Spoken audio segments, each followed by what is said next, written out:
வணக்கம். மார்ச் 14ஆம் தேதி இன்னைக்கான முதல் பதிவு. பங்குச்சந்தையில் நடந்த சில விஷயங்களை விரைவாக பார்க்கலாம். முக்கியமான தகவல், நான் செபி ரெஜிஸ்டர்ட் அட்வைசர் கிடையாது. நம்ம சேனல்ல இருந்து எப்போதுமே ஸ்டாக் ரெக்கமெண்டேஷன்ஸ் கிடையாது. யூடியூப் சேனல் மட்டும் இல்லைங்க, மற்ற சோஷியல் மீடியா பிளாட்ஃபார்மான இன்ஸ்டாகிராம், வாட்ஸ்அப், டெலிகிராம்ல இருந்து கூட நம்ம ஸ்டாக் ரெக்கமெண்டேஷன்ஸ் வழங்குவதில்லை. மேலும் பணத்தை வாங்கிட்டு எந்த சேவையும் வழங்குவது இல்லை. பல போலியான குரூப் இயங்கிட்டு இருக்கு. தயவு செய்து ஜாகிரதையாக இருங்க. இந்த வீடியோவில் காட்டக்கூடிய அனைத்து கம்பெனிகளும் வெறும் இன்ஃபர்மேஷனல் பர்பஸ்க்காக மட்டுமே முதலீடு செய்யுங்கன்னு சொல்கிற வீடியோ கிடையாது. எந்த ஒரு முதலீட்லையும் ரிஸ்க் இருக்கும். ரிஸ்க் புரியாமல் இன்வெஸ்ட் செய்யாதீங்க. ரிஸ்க் புரியலன்னா தயவு செய்து இன்வெஸ்ட்மெண்ட்டை தவிர்த்துருங்க. நம்ம ருபி டிரைவர் சேனலை ஆதரிக்கிற அனைத்து நல்ல உள்ளங்களுக்கும் நன்றி. சில இண்டிவிஜுவல் ஸ்டாக்ஸ் மற்றும் செய்திகள் விரைவாக பார்க்கலாம். ஹோலி பண்டிகையை முன்னிட்டு இன்னைக்கு ஸ்டாக் எக்ஸ்சேஞ்ச் விடுமுறை. நேற்று மார்ச் 13ஆம் தேதி நிஃப்டி 0.3% குறைவாக க்ளோஸ் ஆனது. ஃபாரின் இன்ஸ்டிடியூஷனல் இன்வெஸ்டர்ஸ் 11,600 கோடி ரூபாய்க்கு வாங்கியிருக்கிறாங்க. 12,400 கோடி ரூபாய்க்கு விற்பனை செய்திருக்கிறாங்க. நெட் செல்லர்ஸாக தொடர்றாங்க 800 கோடி ரூபாய்க்கு. டொமஸ்டிக் இன்ஸ்டிடியூஷன் இன்வெஸ்டர்ஸ் 10,000 கோடி ரூபாய்க்கு வாங்கியிருக்கிறாங்க. 8,300 கோடி ரூபாய்க்கு விற்பனை செய்திருக்கிறாங்க. நெட் பையர்ஸாக தொடர்றாங்க 1,700 கோடி ரூபாய்க்கு. டெல்லியில் நேற்று தங்கத்துடைய விலை ஆல் டைம் ஹை லெவலில் மறுபடியும் எட்டியிருக்கு. 10 கிராமுடைய விலை 89,450 ரூபாயாக இருந்ததுன்னு மணி கண்ட்ரோலில் தகவல் கொடுத்துருக்குறாங்க. கௌதம் அதானி குரூப்புடைய தலைவர், அவர் மீது US securities and exchange commission summons அனுப்பியிருக்கிறாங்க. யூஎஸ்ஏல லஞ்சம் கொடுத்து சில ப்ராஜெக்ட்ஸ் இந்தியாவில் வாங்கியிருக்காங்கன்னு ஒரு வழக்கு இருந்துகிட்டு இருக்கு. அதற்கான summons US securities and exchange commission வழங்கியிருக்கிறாங்க. அதை மத்திய அரசு குஜராத் கோர்ட்டுக்கு ஃபார்வர்ட் பண்ணியிருக்கிறாங்கன்னு ஹிந்து பத்திரிகையில் செய்தி வெளியாகியிருக்கு. தகவல் நமக்கு கிடைத்தது மணி கண்ட்ரோல்லேருந்து. ட்ரம்ப் மறுபடியும் யூரோப்பியன் யூனியன் மீது 200% வரி விதிக்க இருக்கிறாருன்னு மணி கண்ட்ரோலில் தகவல் சொல்லியிருக்கிறாங்க. எந்தெந்த ப்ராடக்ட்ஸ்க்கு வைன்ஸ், ஷாம்பெயின்ஸ் மீது 200% வரி விதிப்பதற்கான வாய்ப்பு இருக்குது. யூரோப்பியன் யூனியன் யூஎஸ் உடைய விஸ்கிக்கு 50% வரி விதிச்சிருக்கிறாங்க. இப்போ ட்ரம்ப் 200% விதிப்பதற்கான வாய்ப்புகள் இருக்குது வைன்ஸ் மற்றும் ஷாம்பெயின்ஸ்க்குன்னு மணி கண்ட்ரோலில் தகவல் கொடுத்துருக்குறாங்க. இந்த வரி போர் எங்கே போய் நிற்கும் அப்படின்றது தெரியாமலே இருக்குது. லிண்டே இந்தியா தரப்பில் ஒரு அப்டேட் இருக்குது. ஏஷியன் பெயிண்ட்ஸ் உடைய மற்றொரு நிறுவனம் தான் Asian paints polymers private limited. அவங்க குஜராத்தில் ஆலை அமைக்கிறாங்க. அவங்க கிட்ட இருந்து ஒரு கான்ட்ராக்ட் கிடைச்சிருக்கு. இண்டஸ்ட்ரியல் கேஸ் சப்ளை செய்யக்கூடிய ஆர்டர் இது. என்ன தொகைக்குன்ற தகவல் கம்பெனி வெளியிடல Linde India. HPL electric and power நேற்று நல்லா பர்ஃபார்ம் பண்ணியிருந்திருக்கிறாங்க. நேற்று இன்ட்ராடேல 9% அதிகரித்தது. அவங்களுக்கு ஸ்மார்ட் மீட்டர்ஸ்க்கான ஆர்டர் கிடைச்சிருக்கு. அதோடைய மதிப்பு 370 கோடி ரூபாய். வண்டர்லா தரப்பில் ஒரு அப்டேட் இருக்குது. ஒடிசா அரசு கிட்ட இருந்து அவங்களுக்கு ஒப்புதல் கிடைச்சிருக்கு. 20 கோடி ரூபாய் முதலீடு செய்து அவங்களுடைய புவனேஸ்வர் பார்க்கை முடிக்க இருக்கிறாங்க. அதை கம்ப்ளீட் பண்ணுறாங்க அதோடைய ஒர்க்கை. அதற்கான ஒப்புதல் கிடைச்சிருக்குன்னு சொல்லியிருக்கிறாங்க வண்டர்லா. ஜென்சால் இன்ஜினியரிங் தரப்பில் ஒரு அப்டேட் இருக்குது. அண்மையில் செய்தியில் இருக்கக்கூடிய ஒரு ஸ்டாக்ஸ் நல்ல வீழ்ச்சியும் பார்த்துருக்கு. 600 கோடி ரூபாய் ஃபண்ட் ரைசிங் பண்ணுறாங்க. கடன் அடைப்பதற்கு பயன்படுத்துவாங்கன்ற எதிர்பார்ப்பு இருக்குது. கம்பெனிக்கு இப்போ இருக்கக்கூடிய கடன் 1,146 கோடி ரூபாய். ரிசர்வ்ஸ் இருப்பது 589 கோடி ரூபாய். அவங்களுடைய டெப்ட் to equity ratio 1.95. Company stock ஸ்பிளிட்டும் அறிவிச்சிருக்கிறாங்க. 10 ரூபாயாக இருக்கக்கூடிய ஃபேஸ் வேல்யூவை 1 ரூபாயாக மாற்றுறாங்க ஜென்சால் இன்ஜினியரிங். LIC குறித்து எக்கனாமிக் டைம்ஸ்லேருந்து கிடைத்த ஒரு தகவல். கோடக் ஈக்விட்டிஸ் பை ரேட்டிங் கொடுத்துருக்காங்க. எதிர்பார்க்குற டார்கெட் 1,175. முன்ன சொல்லியிருந்தது 1,250. குறைச்சிருக்கிறாங்க டார்கெட் ப்ரைஸை. அதாவது நேற்று க்ளோசிங்லேருந்து ஒப்பிடும்போது 58% அதிகரிப்பதற்கான வாய்ப்பு இருக்குது. லார்சன் அண்ட் டியூப்ரோ தரப்பில் அப்டேட் இருக்குது. அவங்களுடைய வாட்டர் அண்ட் எஃப்ளூயன்ட் ட்ரீட்மெண்ட் பிஸ்னஸ்க்கு ஒரு ஆர்டர் கிடைச்சிருக்கு. ஒரு லார்ஜ் ஆர்டர்னு சொல்லியிருக்கிறாங்க. சவுதி அரேபியாவிலேருந்து கிடைத்த ஆர்டர். இவங்களுக்கு தனியாக கிடைக்கல, இவங்களோட ஜாயிண்ட் வெஞ்சருக்கு தான் கிடைச்சிருக்கு. லான்டேனியா ஆஃப் ஸ்பெயின் அவங்களுடன் இணைந்து இருக்கக்கூடிய அந்த ஜாயிண்ட் வெஞ்சருக்கு தான் கிடைச்சிருக்கு. இவங்களுடைய பங்கு என்னன்றது சொல்லலை. லார்ஜ் ஆர்டர்னு கம்பெனி சொன்னாங்கன்னா அதோடைய மதிப்பு 2,500 to 5,000 கோடி ரூபாய் இடையே இருக்கலாம். REC லிமிடெட் தரப்பில் இருந்து அப்டேட் இருக்குது. மார்ச் 19ஆம் தேதி டிவிடெண்ட் குறித்து முடிவெடுக்க இருக்கிறாங்க REC லிமிடெட். கோல்டே பாட்டில் டெவலப்பர்ஸ் குறித்து மணி கண்ட்ரோல்லேருந்து கிடைத்த தகவல். கடந்த 2 நாட்களில் கோல்டே பாட்டில் கெய்னர்ஸ் வித் ஹை வால்யூம் பட்டியல் இடம் பிடிச்சிருந்திருக்காங்க. இப்போ மணி கண்ட்ரோல்லேருந்து கிடைத்த தகவல் என்னன்னா, பிளாக் ஸ்டோன் 14.3% ஸ்டேக் கோல்டே பாட்டில் டெவலப்பர்ஸில் வாங்குறாங்க 417 கோடி ரூபாய்க்கு. பப்ளிக் ஷேர் ஹோல்டர்ஸ் கிட்ட இருந்து 26% ஈக்விட்டி ஷேர்ஸ், அதாவது 1.26 லட்சம் ஈக்விட்டி ஷேர்ஸ் வாங்குவதற்கான ஓப்பன் ஆஃபரும் வழங்கியிருக்கிறாங்க. விலை நிர்ணயித்திருப்பது 329 ரூபாய். முந்தின க்ளோசிங் 347 இருக்குங்க. இந்த ஓப்பன் ஆஃபருக்கு அவங்க செலவு செய்ய ஒதுக்கி வைத்திருக்கக்கூடிய நிதி 417 கோடி ரூபாய். PB ஃபின்டெக் பாலிசி பசாருடைய பேரண்ட் கம்பெனி குறித்தான அப்டேட். NDTV ப்ராஃபிட்லேருந்து கடந்த 2 நாட்களில் வீழ்ச்சியை பார்த்துக்கிட்டு இருக்கு. தலா 5% விழுந்திருக்குன்னு நினைக்கிறேன் கடந்த 2 நாள். கிட்டத்தட்ட 10% வீழ்ச்சியை பார்த்துருக்கு கடந்த 2 நாட்களாக. NDTV ப்ராஃபிட் அதற்கு முக்கிய காரணம் என்ன சொல்லியிருக்காங்கன்னா, PB ஃபின்டெக் அவங்களுடைய ஹெல்த் கேர் பிஸ்னஸில் முதலீடு செய்ய போகிறதாக ஒரு அறிவிப்பு வெளியிட்டிருந்தாங்க. 696 கோடி ரூபாய். அது மார்க்கெட்டுக்கு அவ்வளோவா பிடிக்கலன்னு சொல்லியிருக்காங்க NDTV ப்ராஃபிட்டில். இன்ஃபோபீன்ஸ் டெக்னாலஜிஸ் தரப்பு வந்து அப்டேட் இருக்குது. அவங்களுடைய ஏஐ சம்மந்தமான ஒரு கான்ட்ராக்ட் கிடச்சிருக்கு. கேனடாவில் இருந்து இருக்கக்கூடிய ஒரு அமைப்பு கிட்டேருந்து கிடச்சிருக்குன்னு சொல்லியிருக்கிறாங்க இன்ஃபோபீன்ஸ் டெக்னாலஜிஸ். பிரிகேட் என்டர்பிரைசஸ் தரப்பில் வந்து அப்டேட் இருக்குது. தேவனஹள்ளியில் அவங்களுடைய ஒரு ப்ரீமியம் ரெசிடென்ஷியல் ப்ராஜெக்டை அறிமுகம் செய்கிறாங்க பிரிகேட் ஆர்ச்சர்ட்ஸ். அது வழியாக கம்பெனிக்கு 380 கோடி ரூபாய் வருவாய் கிடைப்பதற்கான வாய்ப்புகள் இருக்குன்னு சொல்லியிருக்கிறாங்க பிரிகேட் என்டர்பிரைசஸ். டாக்டர் ரெட்டிஸ் தரப்பு வந்து அப்டேட் இருக்குது. யூஎஸ்ஏல அவங்களுடைய ஒரு மருந்தை திரும்ப பெறுறாங்க. அந்த பாட்டில் இருக்கக்கூடிய லேபிளிங்கில் தப்பாக என்ட்ரி போட்டிருக்கிறாங்கன்றதான் சொல்லியிருக்கிறாங்க. அதாவது அதிகமாக டோஸ் இருக்கிற பாட்டிலில் கம்மியான டோஸுடைய என்ட்ரி போட்டிருக்கிறாங்க. ஸோ ஒரு பெரிய பிரச்சனை ஆவதற்கான வாய்ப்புகள் இருக்குது. ஸோ அந்த பாட்டில்ஸ் எல்லாமே திரும்ப பெறுறாங்க டாக்டர் ரெட்டிஸ்ன்ற அப்டேட் கொடுத்துருக்குறாங்க. ஷாப்பர் ஸ்டாப்ஸ் 2 புது கடைகளை திறக்கிறாங்க. ஒன்று ஹைதராபாத்தில், மற்றொன்று நாக்பூரில். ஆல்கம் லேபரட்டரிஸ் தரப்புல வந்து அப்டேட் இருக்குது. United States food and drug administration Maharashtra ஆலையில் ஆய்வு நடத்தியிருக்கிறாங்க. மார்ச் 10 முதல் மார்ச் 13 வரைக்கும் எந்த அப்சர்வேஷன்ஸும் கொடுக்கலன்னு சொல்லியிருக்கிறாங்க ஆல்கம் லேபரட்டரிஸ். இண்டஸ்இண்ட் பேங்க் குறித்து மணி கண்ட்ரோல்லேருந்து கிடைத்த ஒரு தகவல். அவங்கள என்எஸ்சி ஏஎஸ்எம் பட்டியலில் மாற்றிருக்கிறாங்க. ஏஎஸ்எம் ஸ்டேஜ் 1, ஏஎஸ்எம்ன்றது அடிஷ்னல் சர்வேலன்ஸ் மெஷர் ஸ்டேஜ் 1க்கு கொண்டு வந்திருக்கிறாங்க. ஏஎஸ்எம் பட்டியல்னா என்ன, ஜிஎஸ்எம் பட்டியல்னா என்ன அப்படின்னு நம்ம வேறொரு வீடியோவில் டீட்டெயிலாக பேசியிருக்கோம். அந்த வீடியோட லிங்க் இந்த வீடியோட டிஸ்கிரிப்ஷனில் இருக்குது. தேஜஸ் நெட்வொர்க்ஸ் டாடா நிறுவனம் அவங்க தரப்பு ஒரு அப்டேட் இருக்குது. மார்ச் 12 அவங்களுக்கு அரசு கிட்டேருந்து மானியம் கிடச்சிருக்கு. 123 கோடி ரூபாய் மானியம் கிடச்சிருக்கு. இது டெலிகாம் அண்ட் நெட்வொர்க்கிங் ப்ராடக்ட்ஸ் கீழே இருக்கக்கூடிய ப்ரொடக்ஷன் லிங்க் இன்சென்டிவ் ஸ்கீம் வழியாக கிடைத்த மானியம்னு சொல்லியிருக்கிறாங்க. நிதியாண்டு 2023-24ற்கானது. ஹெச்டிஎஃப்சி லைஃப் தரப்பில் ஒரு அப்டேட் இருக்குது. நவம்பர் மாதத்தில் ஒரு அறிவிப்பு வெளியிட்டிருக்காங்க. போன ஆண்டு நவம்பர் மாதத்தில் அவங்களுடைய சில டேட்டா திருட்டு போயிருக்கு. குறிப்பாக அவங்களுடைய கஸ்டமர்ஸ் டேட்டா திருட்டு போயிருக்குன்ற தகவல் வெளியிட்டிருந்தாங்க. இப்போ அது குறித்தான அப்டேட் வெளியிட்டிருக்கிறாங்க. இன்ஃபர்மேஷன் செக்யூரிட்டி அசஸ்மெண்ட் செஞ்சுருக்கிறாங்க. போதிய நடவடிக்கை எடுத்திருப்பதாகவும் அப்டேட் கொடுத்துருக்காங்க ஹெச்டிஎஃப்சி லைஃப் இன்சூரன்ஸ்.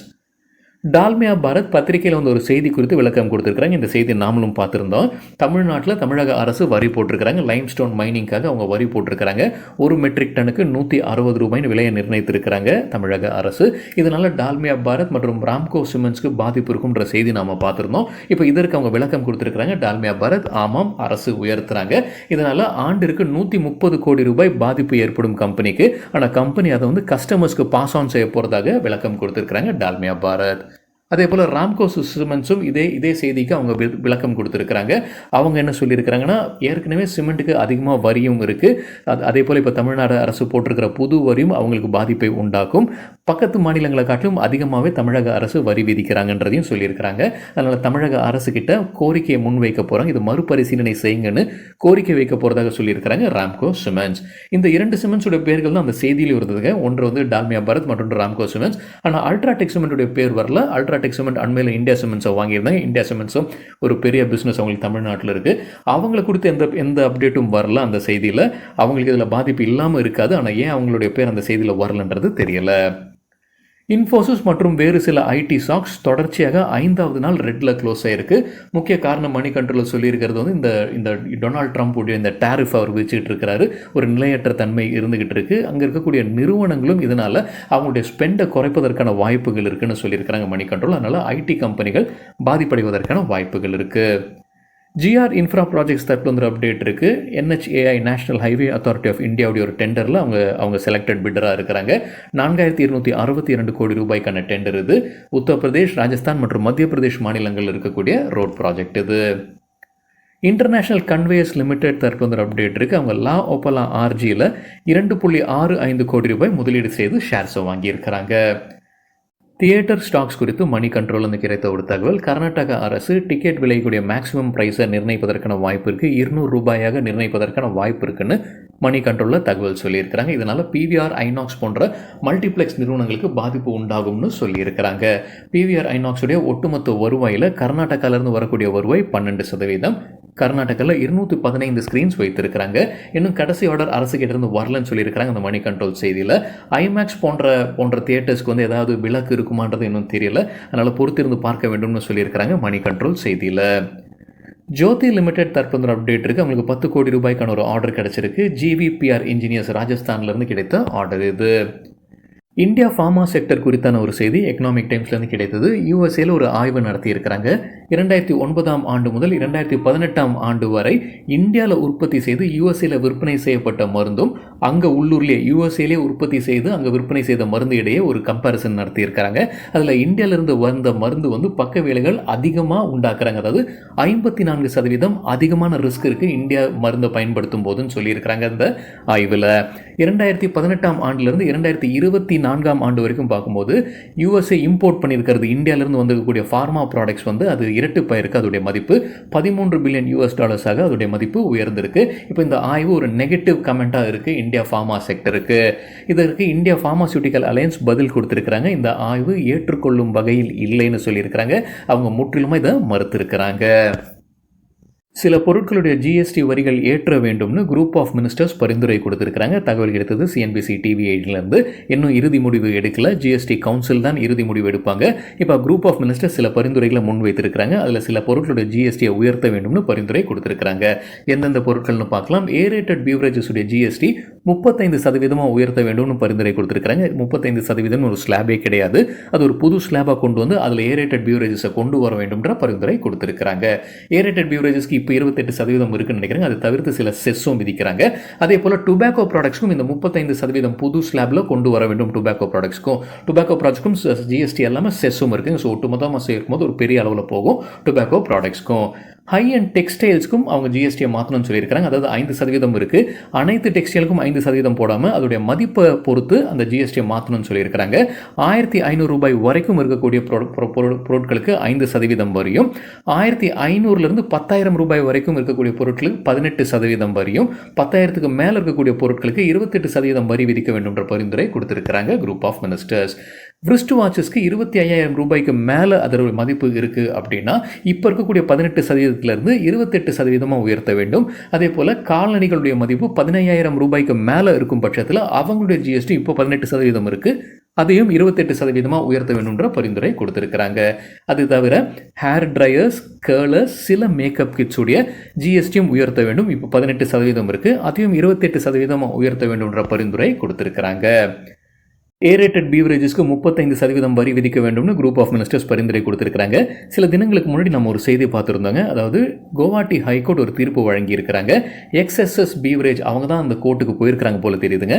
அவங்களுக்கு போட்டிருக்கக்கூடிய ஜிஎஸ்டி 28%, அது 12% வேணும் அப்படின்றதுனால அவங்க போயிருக்காங்க போல தெரியுது கோர்ட்டுக்கு.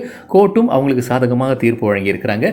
என்ன ட்விஸ்டிங் இருக்குன்னு பார்க்கும்போது அது வெறும் கார்பனேட்டட் ட்ரிங்க் மட்டும் இல்லை, அதில் ஃப்ரூட் பல்ப்பும் இருக்குன்றது மாதிரி தான் சொல்லியிருக்காங்க. ஸோ ஃப்ரூட் பல்ப் இருக்கக்கூடிய ட்ரிங்க்ஸ்க்கு 12% தான் ஜிஎஸ்டி. இந்த கார்பனேட்டடும் வரதுனால 28 போயிருக்கு. ஆனால் அதோடைய அளவு எதில் அதிகமாக இருக்குது, கார்பனேட்டட் அதிகமாக இருக்குது இல்லை ஃப்ரூட் பல்ப் அதிகமாக இருக்குது, அது பொறுத்து முடிவு எடுத்திருக்கிறாங்க போல் தெரியுது இப்போ ஹைகோர்ட். இப்போ ஃப்ரூட் பல்ப் அதிகமாக இருக்கும் பட்சத்தில் 28% போடாமல் 12% போட்டால் போதும் ஜிஎஸ்டின்னு இப்போ தீர்ப்பு வழங்கியிருக்கிறாங்க குவஹாட்டி ஹைகோர்ட். தகவல் நமக்கு கிடைத்தது மணி கண்ட்ரோல்லேருந்து. கெய்னர்ஸ் வித் ஹை வால்யூம் பட்டியலை விரைவாக பார்க்கலாம். இது நேற்றுக்கான டேட்டா. ஹை வால்யூம் எப்படி சொல்கிறோன்னா நேற்று வால்யூமுடன் கடந்த 10 நாளுக்கான ஆவரேஜ் வால்யூமை ஒப்பிடும்போது 100% மேலே இருக்கிற சில ஸ்டாக்ஸ் கெய்னர்ஸ்ன்னு சொல்லும்போது நேற்று ஷேர் ப்ரைஸ் அதிகரித்திருக்க வேண்டும். ஹைடெக் காப் 20% ஷேர் ப்ரைஸ் அதிகரித்தது. 1723% வால்யூம் அதிகரிப்பு. காந்தி ஸ்பெஷல் டியூப் 15% ஷேர் ப்ரைஸும் 5825% வால்யூம் அதிகரிப்பு. Fairchem organics 14% share price, 2075% volume. Onward technologies 6% share price உயர்ந்தது, 116% வால்யூம் அதிகரித்தது. Hester biosciences 6% share price, 236% volume. Uno Minda 5% share price அதிகரித்தது, 141% வால்யூம் அதிகரிப்பு. டேட்டா பேட்டர்ன்ஸ் 5% உயர்ந்தது, 8011% வால்யூம் அதிகரிப்பு. ஜான்சன் கண்ட்ரோல் 5% அதிகரித்தது, 1074% வால்யூம் அதிகரிப்பு. லூசர்ஸ் வித் ஹை வால்யூம் பட்டியலில் பேர்ல் குளோபல் 11% விழுந்தது, 128% வால்யூம் அதிகரிப்பு. ஆஸ்டெக் லைஃப் சயின்சஸ் 6% சரிந்தது, 163% வால்யூம் அதிகரிப்பு. இந்தியா டூரிசம் டெவலப்மெண்ட் கார்ப்பரேஷன் 6% சரிந்தது, 229% அதிகரித்தது வால்யூம். அரவிந்த் ஸ்மார்ட் ஸ்பேசஸ் 5% வீழ்ச்சி, 278% வால்யூம் அதிகரிப்பு. பிபி ஃபின்டெக் 5% சரிந்தது, 294% வால்யூம் அதிகரிப்பு. தாஜ் ஜிவிகே ஹோட்டல்ஸ் 5% வீழ்ச்சி, 333% வால்யூம். ஜென்சால் இன்ஜினியரிங் 5% வீழ்ச்சி, 288% வால்யூம் அதிகரிப்பு.